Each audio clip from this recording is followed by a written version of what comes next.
काफ़ी अच्छा लग रहा है सर आपको देखकर, ये आपकी जो स्माइल है ब्रॉडर देखे, क्योंकि 24,400 के आसपास हम खुलने वाले थे तब आप कह रहे थे कि मैं इतना ज़्यादा उत्साहित नहीं हूँ, इतने सारे पॉजिटिव ट्रिगर्स हैं और बाजार उतना दिखा नहीं रहा है उत्साह।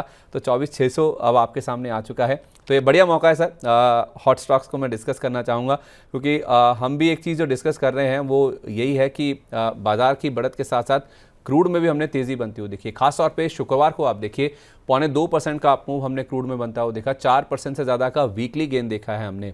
अप्रैल मिड के बाद अगर हम देखें तो क्रूड में पहली बार ऐसा हुआ सर, बीते हफ्ते वीकली गेन्स बनते हुए देखें। ऑलमोस्ट $64 के आसपास क्रूड ट्रेड कर रहा है।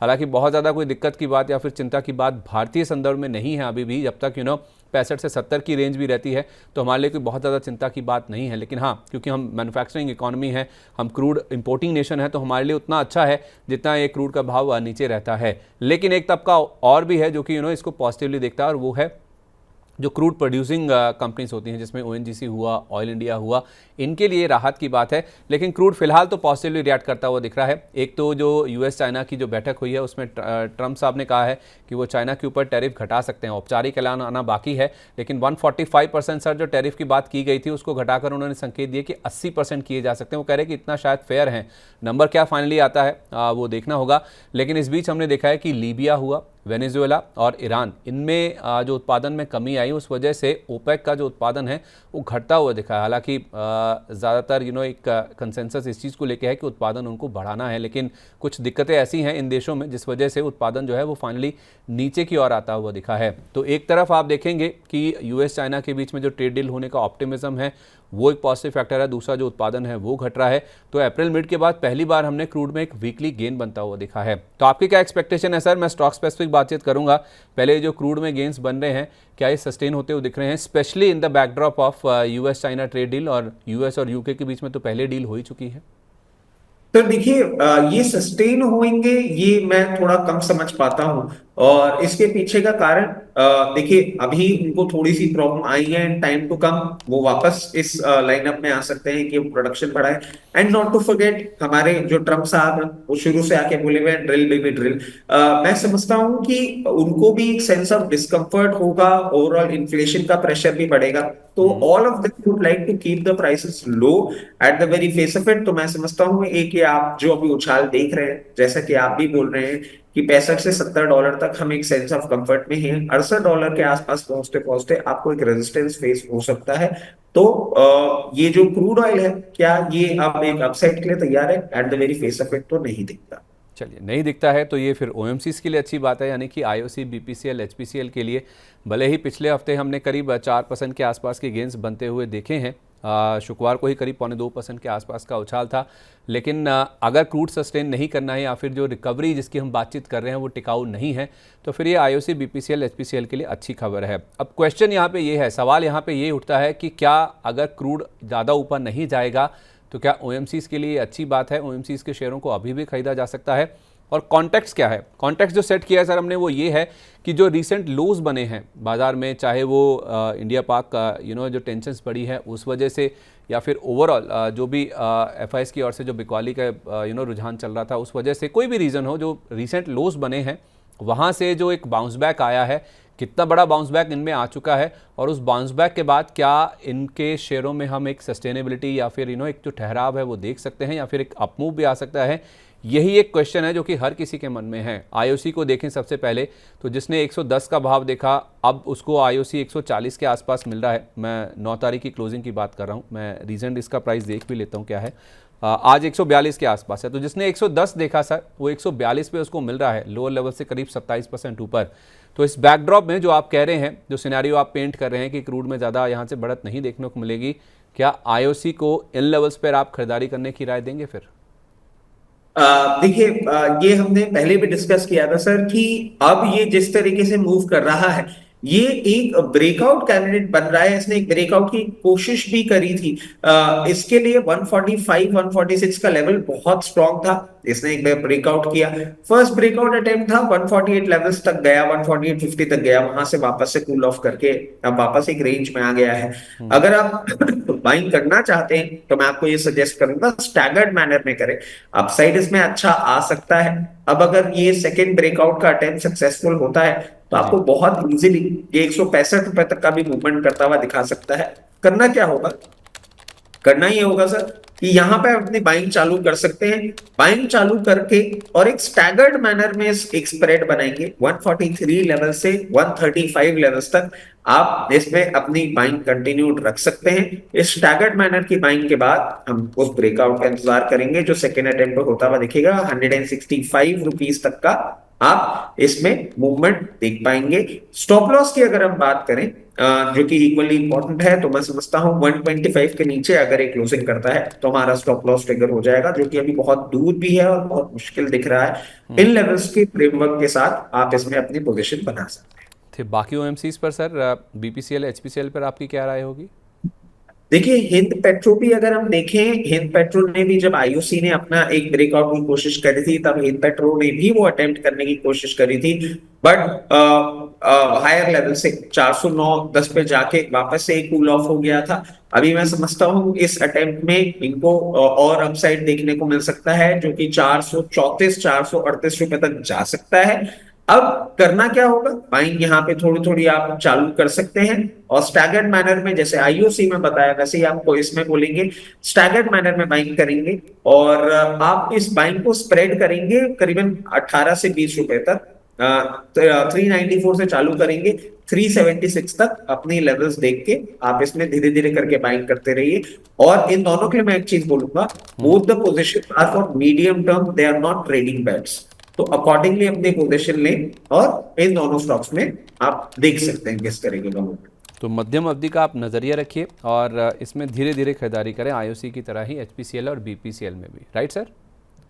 जी बिल्कुल, बीपीसीएल के भी हम लेवल्स ले लेते हैं, सॉरी वो एक रह गया था। जी स्टांस उसका भी यही है सर, आप उसको भी देखेंगे तो इसने भी ब्रेकआउट की कोशिश करी थी, सेकेंड अटेम्प्ट इसका सक्सेसफुल होता हुआ दिखेगा। यहाँ पे बाइंग चालू कर सकते हैं और बाइंग इसकी कंटिन्यू कहाँ रखेंगे, 287 तक, थोड़ा सा इसमें ज्यादा है लेवल, 287 तक करेंगे।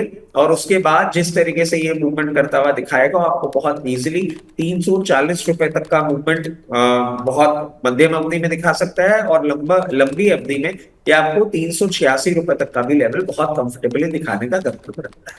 340 386, इसका स्टॉप लॉस क्या होगा सर? इसका स्टॉप लॉस होगा, इसका stop loss sir 284 rupees closing basis stop loss बन के निकलता है। परफेक्ट है। तो बीपीसीएल एचपीसीएल में भी आप मीडियम टर्म के लिए हैं तो धीरे धीरे खरीदारी करें। बीपीसीएल में 287 तक आप खरीदारी करें, टारगेट आपका 340 386 होगा, उसके बाद 284 तक के लेवल्स भी देखने को मिलेंगे। सर चेन्नई पेट्रो हालांकि आईओसी की एक सब्सिडरी कंपनी है ये, इसकी बातचीत कम होती है लेकिन है ये भी रिफाइनिंग का ही प्ले जो कि आईओसी की एक सब्सिडरी के रूप में कामकाज करती है। इसको लेकर भी आपकी यही राय होगी सर, क्योंकि यहाँ पे भी हमने हाई लेवल से काफ़ी अच्छा करेक्शन देखा है, लोअर लेवल से रिकवरी भी हो चुकी है 37% के आसपास की। तो अभी तक अगर आप ये जो ओएमसीज में वैसे इनको शामिल हम नहीं कर रहे, लेकिन रिफाइनिंग एज अ प्ले की बात करें तो सबसे ज़्यादा रिकवरी लोअर लेवल से इसी स्टॉक में हुई है। इसमें ही हुई है सर, और आप इसको देखेंगे ना अभी तो इसका अपसाइड बहुत बाकी है। मतलब आई एम इसके बहुत सारे कारण भी हैं कि इसका डिविडेंड और ये जिस तरीके से मूवमेंट करती है, मैं समझता हूं अभी इसका पूरा का पूरा अपसाइड बाकी है। एक बार आप इसको ब्रेकआउट देने दीजिए एट अराउंड 660, उसके बाद बहुत कंफर्टेबली मैं आपको लेवल भी दे देता हूं। इसमें आपको अभी जो रेजिस्टेंस फील हो रहा है एग्जैक्ट निकल के आ रहा है 660 रुपए का।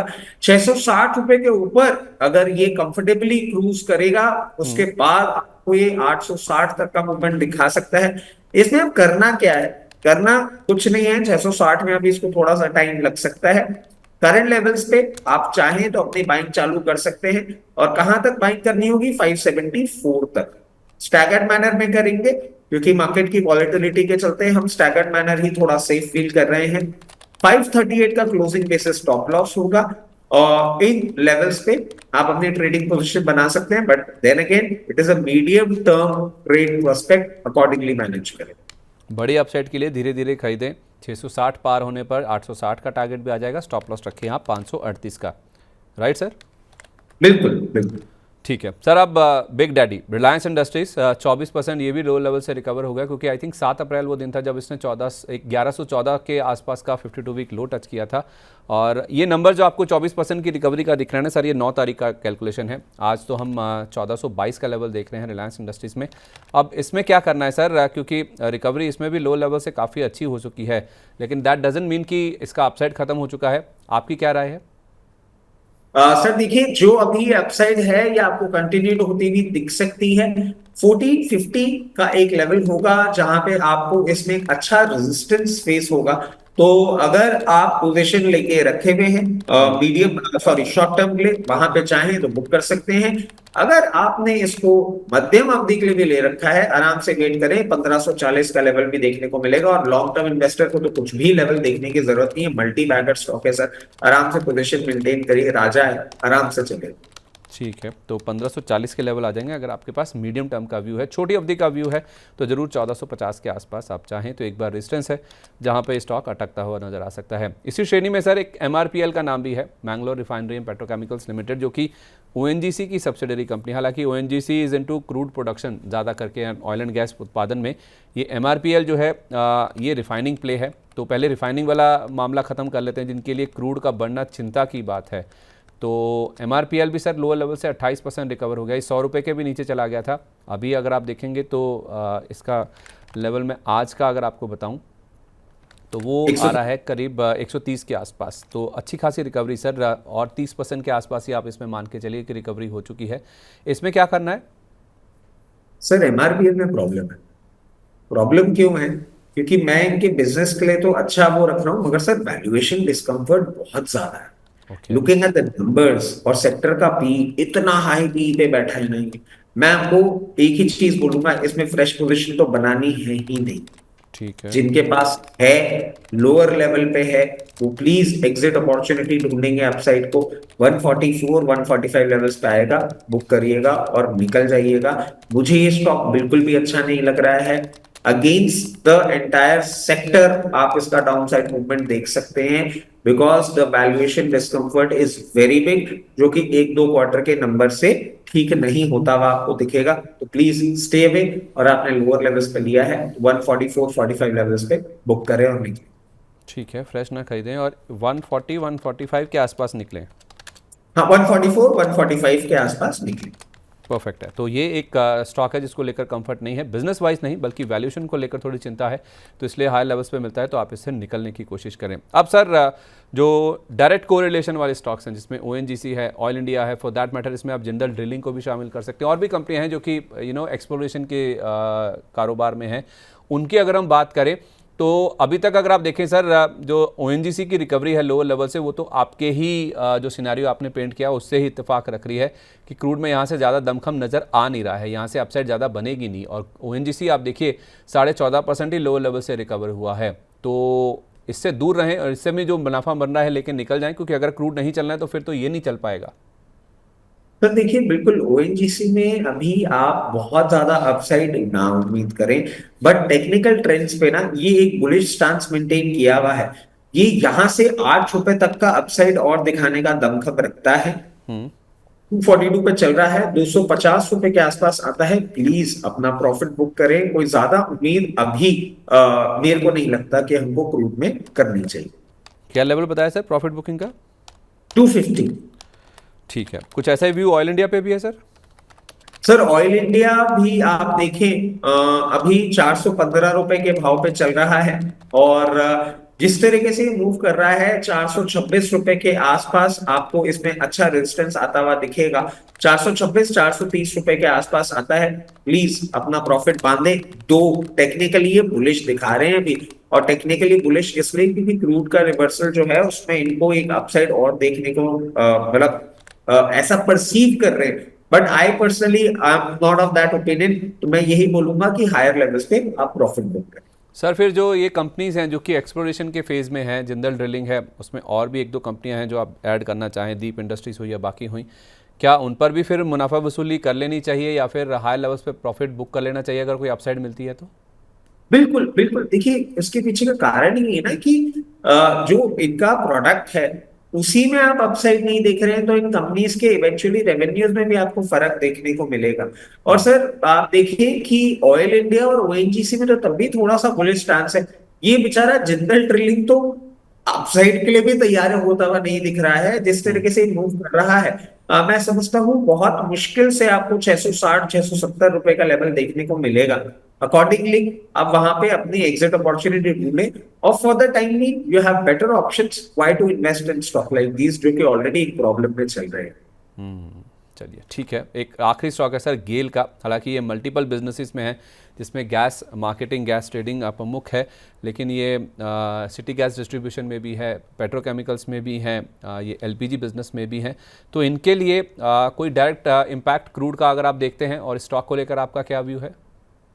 सर देखिए गेल में ना, जैसा कि आपके सवाल में ही जवाब था कि they are into multi products, बहुत सारे प्रोडक्ट्स हैं और उन प्रोडक्ट्स के चलते मैं समझता हूं ये एक एक्सेप्शनल केस बनेगा। मैं इसमें ये चीज भी आपको बोलूंगा कि अगर आपने लोअर लेवल्स पे, क्योंकि हम इस पे एक बुलिश स्टैंस रखे हुए हैं, लोअर लेवल्स पे ले रखा है तो 194, and if you are a short term trader 194 आए अपना प्रॉफिट बुक करें, एग्जिट करें। अगर आप एक मीडियम टर्म के ट्रेडर हैं 240 260 का इंतजार कर सकते हैं, लॉन्ग टर्म में 340 360 तक का इंतजार कर सकते हैं। और अगर आपने इसमें पोजीशन अभी नहीं बनाई है तो मैं आपको एक ही चीज सजेस्ट करूंगा कि आराम से ये यहां से 4 रुपए नीचे आए 183 लेवल्स, वहां से अपनी पोजीशन लॉन्ग टर्म के लिए स्टैगर्ड मैनर में बनाना चालू करें 168 तक।